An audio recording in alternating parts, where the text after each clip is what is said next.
Thank you. I now recognize Representative Burlison for 5 minutes. Thank you, Chairwoman Mace, for having this important hearing. You know, it's really good to see that the disaster that was Alejandro Mayorkas is gone. He's a disgrace. I'm glad he was impeached, and he will forever have a stain on the history of the United States and the scourge that he allowed to ensue. But he lied to us multiple times. He stood before members of Congress and he said the border is secure. Well, I ask you, Mr. Fabricatore, Dr. Gilmer, was that true? It was absolutely not true. The border was not secure. It was not secure, and it was made less secure. Okay. Then he went on to NPR, okay, and he had an interview just this year in which he said that the border, the border is now more secure under the end of the Biden administration than it was in 2019. Is that true? No, it's not true. The border is more secure with this administration that's in place. I echo my colleague. Okay.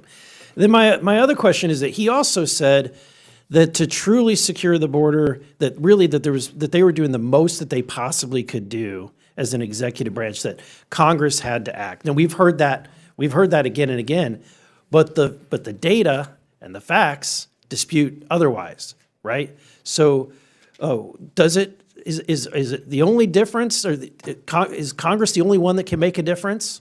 Or can the president actually make a difference? The president can absolutely make a difference. It's about attitude and effort.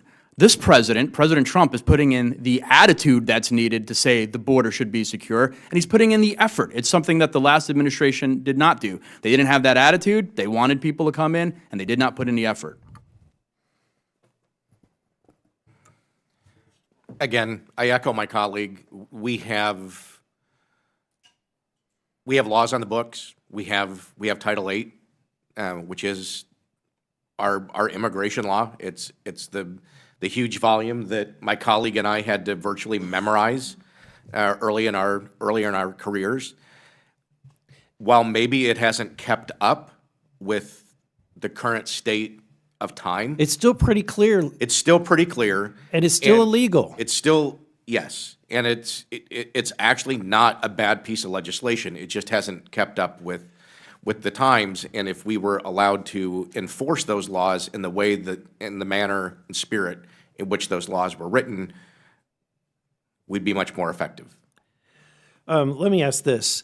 Was the CBP One app effective, or was it a disaster? It was a disaster in the way that they used it. The CBP One app was not meant to be used for what it was used for under the Biden administration. It was supposed to be used for bringing in goods and traffic and other things. The way that they used it, I believe, was an end run around Congress.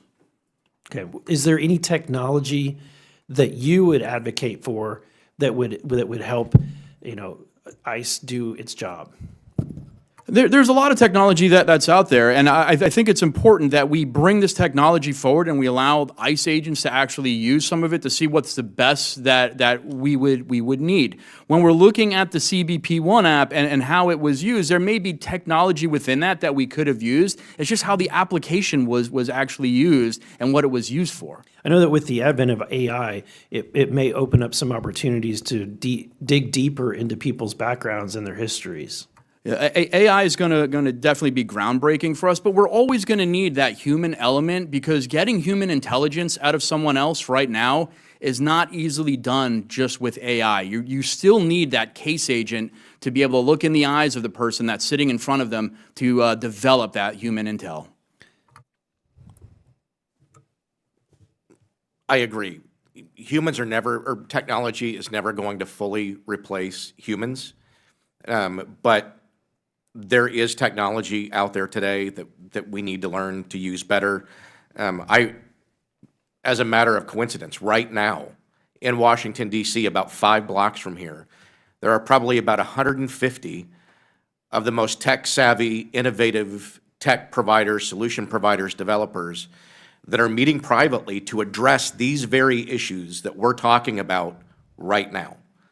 And that is where a lot of these solutions are going to come from, the minds a private industry who can help guide the federal government in a safe, secure use of technology. Well, thank you, and thank you for your service to our country. I'm sorry that your administration let you down and let other ICE agents down. And with that, I yield. Thank you. I will now recognize